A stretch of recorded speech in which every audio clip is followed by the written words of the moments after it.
You bought it used. Nothing special. A little rust, a tired engine, a cracked mirror you kept meaning to fix. But it was yours. You washed it every weekend, even when it didn't need it. You learned its sounds, the way it hesitated on cold mornings, the way it settled once it warmed up. You noticed things nobody else noticed. That first upgrade felt harmless, a new exhaust, a better sound, a small taste of control over something that finally belonged to you. Nobody warns you what control tastes like, because satisfaction doesn't last. It fades, quietly. Then it asks for more. You didn't see it as a beginning. You saw it as a hobby. Hindsight sees it differently. Stay with this. It gets closer to home than you think. This is how it quietly began. Phase 1, the first taste. It started with a sound, a deeper growl, a little more presence on the road. People noticed. You liked being noticed. The forums became your second home. Threads about intake systems, debates about tuning maps, videos comparing exhaust tones frame by frame. You absorbed all of it, late at night, telling yourself you'd stop soon. Your friends talked about vacations. You talked about horsepower. It didn't feel like an obsession yet. It felt like a hobby, a harmless one, something that made you feel capable in a world that often didn't. You told yourself this was different. This was passion, not compulsion. Notice that word. You'll need it later. But passion has a strange pattern. It rewards repetition. It rewards spending. It rewards the belief that the next part will finally be enough. The next upgrade came faster than you expected.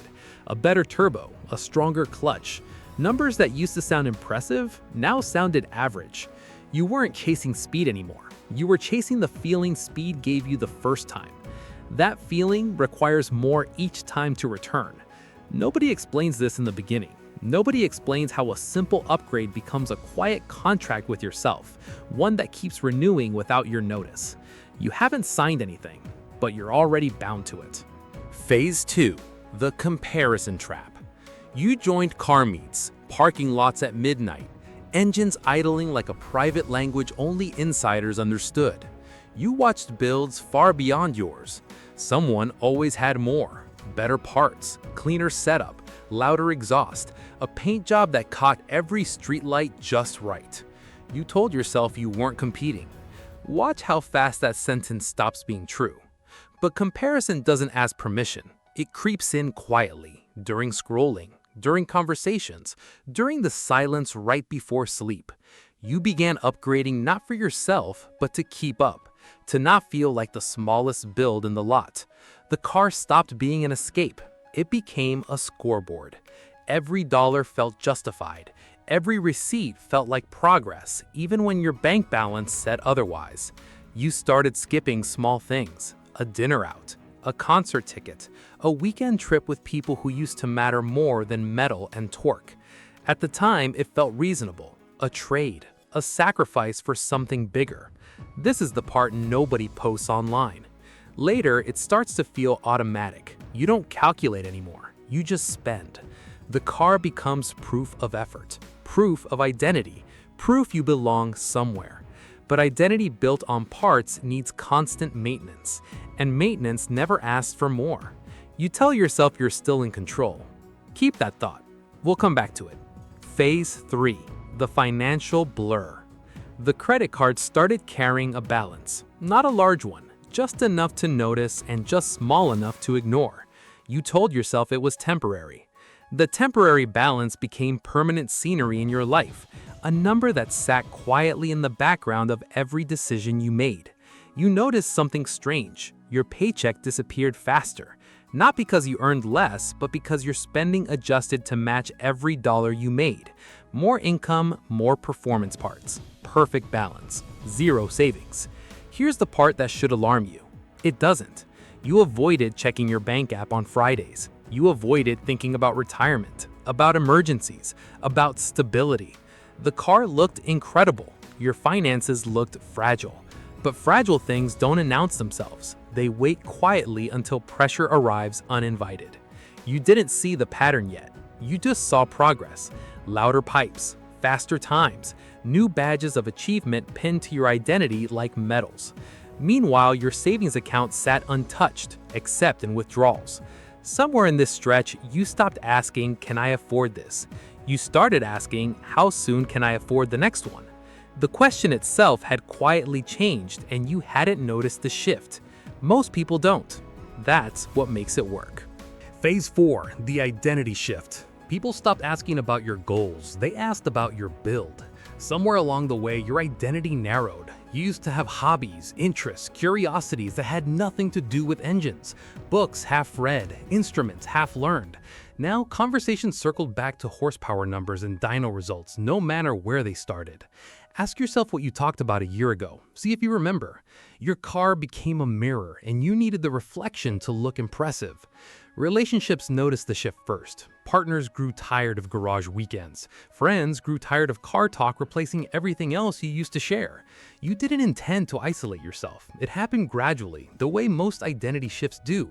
One conversation, one weekend, one missed dinner at a time. You stopped noticing how much time disappeared into forums, videos, park comparisons that led to more park comparisons. The car absorbed hours you didn't track. Entire evenings folded quietly into research you'd forget by morning. And slowly your world shrank around it. Not because you chose isolation, but because obsession rearranges priorities without asking permission first. You called it dedication. Others started calling it something else. Nobody stages an intervention over a car. That's exactly why it works. Phase 5, the escalation point. Small upgrades stopped satisfying you. You needed bigger changes now. Engine swaps, turbo kits, structural modifications that altered the car in ways that couldn't be undone. The stakes increased, so did the risks. Warranty voided, reliability reduced, insurance premiums climbing quietly in the background, a cost you rarely factored in when you dreamed about the build. You justified it as an investment. Say that word out loud, see how it sounds now. But investments are supposed to grow in value. Modified cars often lose it, no matter how much money disappears into them. You didn't calculate resale anymore. You calculated performance. Numbers on a screen replaced logic in your mind. Somewhere here, the car stopped being fun. It became a project you couldn't put down, a cycle demanding constant attention, constant funding, constant sacrifice. You told yourself you were almost done. There is no almost done in this pattern. There's only the next version of not enough, waiting patiently behind the current one. It was never about the car. You just hadn't realized that yet. Phase 6, the weight of maintenance. Performance parts require attention, constant attention. Something always needed adjusting, tuning, replacing. A part failing quietly, waiting to reveal itself on the worst possible morning. The car that once brought excitement now brought quiet stress. You start noticing new sounds with anxiety instead of curiosity. A rattle isn't intriguing anymore, it's expensive. Notice the shift. Curiosity turned into dread. Nobody warned you that would happen. Every drive carries a small mental tax. Is it running right? Did that shift feel off? Is the boost pressure normal today? The joy of ownership faded into vigilance, a low hum of worry that never fully disappeared. You didn't choose this tension. It built up slowly, modification by modification, until it became the default emotional temperature of ownership. The car needed you more than you needed it. But by now, walking away felt impossible. Too much money invested, too much identity attached to something with 4 wheels and a check engine light. Sunk cost doesn't ask if you're happy, it just asks you to continue. You already know this feeling, you've just never named it before. Phase 7, the comparison to your old self. You remember the excitement of the first drive. Simple, genuine, unfiltered joy that needed nothing else to feel complete. Now, joy requires bigger stimulation, louder exhaust, faster times, more attention from people who forget you by the next meet. You wonder when satisfaction became so expensive. You scroll old photos of the stock car, the one before modifications. It looks peaceful somehow, uncomplicated. You don't recognize that feeling anymore. Hold that image for a second. That was the last version of you that felt enough on its own. Because your baseline shifted. What once excited you now feels ordinary, almost forgettable. This is how thresholds move, quietly, permanently, without asking whether you're ready for the change. You built a version of yourself that requires escalation to feel anything at all. The stock version of you feels like a stranger now, someone you vaguely remember but can no longer relate to.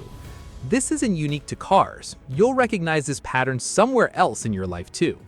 Phase 8. The isolation of the build. Your garage becomes a private world, a place where time disappears without explanation. People stop asking to hang out there. They already know the answer. The build consumes weekends that once belonged to relationships, birthdays remembered a day late, calls unreturned until the parts arrived and got installed. You tell yourself it's temporary. It becomes routine instead. Watch how quickly temporary becomes permanent. It happens every time. Some friendships fade quietly, not through conflict, but through absence. Nobody says goodbye. They simply stop reaching out, and you barely notice, because you're under the hood again. You didn't choose to disappear. The car simply took the hours nobody replaced. The people who matter didn't leave loudly. They just stopped calling. And somewhere in that silence, the garage became the only room where you felt fully understood. Machines don't ask why you're distant. Machines don't need explanations. That's part of the appeal, and part of the cost. You told yourself this was balance. It was never balance. It was substitution. Phase 9. The realization. One ordinary afternoon, you total the money spent. Every receipt, every part, every late-night purchase that felt small in the moment. The number surprises you, not because it's shocking, but because you never truly saw it building. You realize the car never delivered lasting satisfaction. It only delivered temporary spikes, followed by longer stretches of wanting more. Sit with that. It's the whole pattern in one sentence. You look at your reflection in the window, older, tired, slightly disconnected from the person who started this. You wonder what that money could have become if it had gone anywhere else. A different life, a different version of stability. You'll never fully know. You don't feel angry. That's the strange part. You just feel aware. Finally. Awareness always arrives late. It never knocks before it's needed. Phase 10. The cost you didn't see coming.